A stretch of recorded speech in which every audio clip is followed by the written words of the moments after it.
Man, first and foremost, let's talk about. Oh my goodness, Ray and Charles. I couldn't be more like, bruh, like, I don't even want to sit on. Oh my goodness. Like, come on, bro. So, for those who don't know, this is an Eames chair by Ray and Charles Eames, right? The dynamic duo. Ray was the woman, Charles was the man. They basically, and I said this in a couple of my other videos, but for those that are tuning in now, especially my younger crowd, you know what I'm saying? I feel like furniture is kind of, and art is kind of with the older crowd. And I'm trending to a way where I want my business to last like Ray and Charles Eames, right? And a younger generation, right? They don't have homes, they don't have stuff like that. They don't have art to put it up on the wall. So I'm kind of ahead of the curve, right? So I don't have a younger crowd audience, but what I'm going to do is grab that younger crowd by being swaggy, by being influential, by educating the younger crowd to, you know, furniture and art and these things that are so tasteful. Because when you spend your money on something like this, it appreciates. This chair from the 70s, right? Like, they don't even make that green no more. When it comes to that fiberglass feel right there on that green, like, that's almost like the Lakers jersey can't get that same gold because they don't work with Reebok no more. Like, there's certain things that are so tasteful that were in the past that you really can't grasp anymore. And I'm not one of these people that's like nostalgia. No, it's like I feel as if we are regressing when it comes to colors, creativity, taste, because everything is just so fast and minimalistic and gray and boring. Like, a lot of people's homes remind me of the Halloween Town guy's home when a trapper, and it's just gray and it has no personality. So to wrap that up, basically, my goal, my mission is to give back personality with my brand, color, vibes, you know, green grass, homes, like bringing my own style in homes and my artistic taste, right? Because I'm studying architecture, which we about to dive into. Like, furniture is an extension of that. I told you guys before, I'm an architect, and my whole life is what I'm trying to sculpt each and every day. And that's the only way as a man or as a person, a human being, like, to get what you want. You have to sculpt everything. Like, when I first started doing YouTube, I didn't have any clothes. Like, I wanted to build my closet. Like, I have a certain taste. Like, I wanted to travel. I'm traveling. I wanted to buy, you know, chairs and furniture to have a part of my separate business. And I'm building Charles Sylvester right now. But that costs money, right? My own furniture company. But I don't want to rush that. So that's in the process of coming along very well.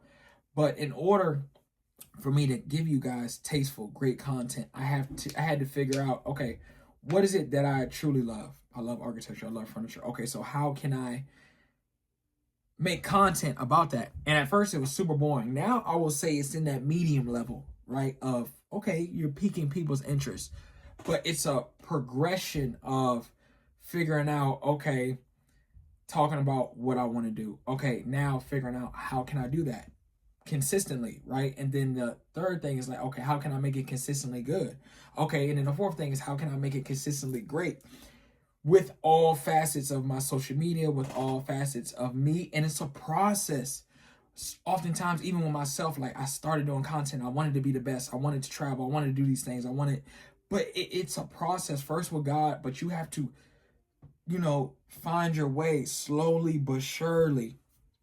And now that I'm kind of seeing it unfold day by day, like, it's cool. So I wanted to talk about my trip to PA. So PA, I went to Rarify. I did a vlog on it. Beautiful spot. They have tons of Eames chairs. They have no Sorianas that I've seen. They have, so it's all, so what a Rarify is, that warehouse, and they have multiple warehouses there. It is basically, if I could, you know, make it, it's like a buy-sell trade when it comes to furniture, right? They have lights, they have furniture pieces, they have tables, very expensive stuff. Their target market is anywhere from, I want to say 30 to 70, right? They have all the older generations that have homes, that have businesses, that have hotels, and yachts and whatever the case may be, because people appreciate the taste and the luxury art of furniture and don't want dupes. It's a huge difference when it comes to dupes. And people that are actually in that, you know, artistic world don't want dupes. There's nothing wrong with dupes, but they appreciate the work of the artists when it comes to furniture and art and lights. That's the first thing. The second thing is they want their money to appreciate. They don't, if they're spending anywhere from $4 to hundreds of thousands of dollars, they want their money to be a standstill and appreciate. And I want to say the third thing is they're buying into people. They're buying into people's story. And I think with TikTok, excuse me, let me finish. I'm a little hungry. I'm just getting off work. So I think the whole thing with TikTok and everything, like, it caters to the younger generation and it caters to the Instagram and the TikTok of fast. And how can you get fast stuff if you don't have the money? You got to get the fakes, right? And I'm relating that to is these certain platforms are microwave, overnight. You can be an overnight sensation. Overnight, you can have jewelry and watches and furniture and everything with it being fake. And I don't think there's anything wrong with fakes. I think do your thing. But for me, like, really certain things, I want to appreciate the artist. Save my money and get it. Because it appreciates. Certain things appreciate. Watches appreciate. Furniture appreciates. Right? And I want people to come into my home and feel a certain vibe. Because even with, like, clothes and, like, everything, like, bro, like, when you buy cheap clothes, not always, but certain pieces, like jackets and shit, like, you can feel the difference in the warmth about, like, how thick or not how thick, or if it lasts or certain things, you know? So I've grown to appreciate the artist. I've grown to appreciate, you know, waiting and being patient for things that I truly want in life. So back to Rarify. So Rarify is an authentic, basically, Rarify is an authentic buy, sell, trade. If I, you know, so, but I don't know if they trade, right? But they buy and sell furniture to people all around the world. Eames chairs, Togos, what, like, you name it, like, Patricia Bloom chairs. What else did they have in there? Wood, desk, cars.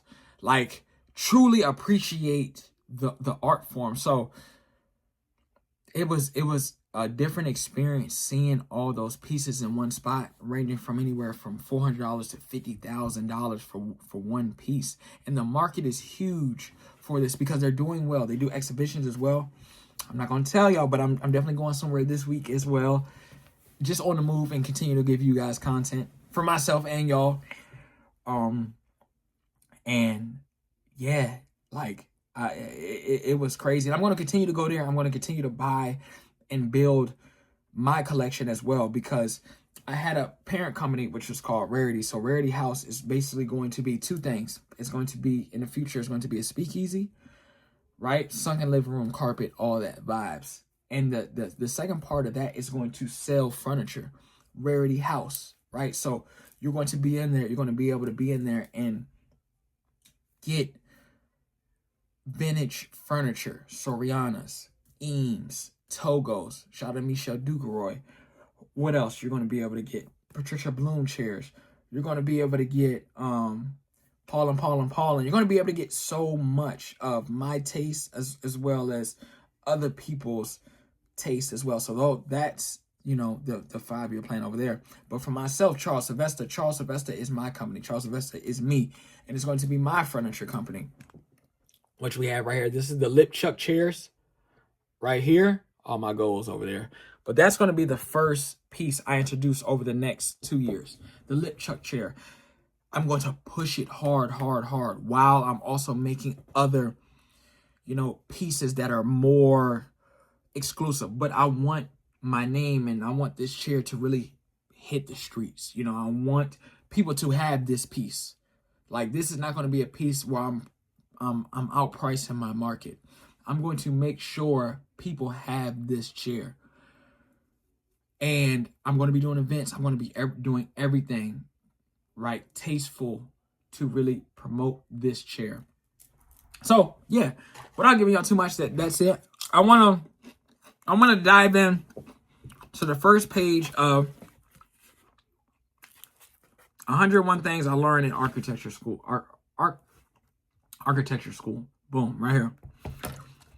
And it talks about, I already read this, so we'll go to the next page. I already read this for y'all, so we'll go to the next page. But it talks about how to draw a line, basically. It talks about how to draw lines, and it went on to talk about basically making that little knob right there and making your line strong, along with your, your letters, along with your numbers, and making your line stronger here. So that was the first lesson. So the second lesson we're going to do together right now. It talks about a figure is an element or shape placed on a page, canvas, or other background. Ground is the space of the page. A figure is also called object, form, element, or positive shape. Ground is artillery called space, residual space, white space, or field. So this is what this means right here. So right now, I'm going to draw that with y'all. Bear with me, because we're working on these lessons together. So I'm going to draw a figure on the ground with my strong lines. Boom. Boom. Boom. Oop. Oop. Damn, I messed up. It's all good, though. We're going to draw it. And then we're going to draw the strong lines. Boom. Boom. Boom. My first time, so don't kill me. Okay, I didn't really like that. So I'm going to try to do a square.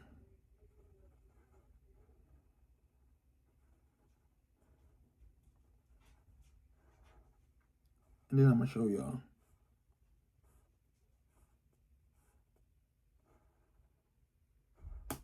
Yeah. Stuff just messing up on me right now. Okay, so this was that example right there. And this is my example. So we're just going to put lesson 2 right here. Lesson 2. And I won't bore y'all, but we'll do one more. I'll just read it to y'all and then okay. Figure ground theory states that the space that results from placing figures should be considered as carefully as the figures themselves.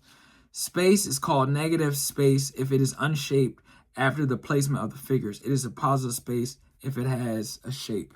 Okay. So that's what this means right here. Boom.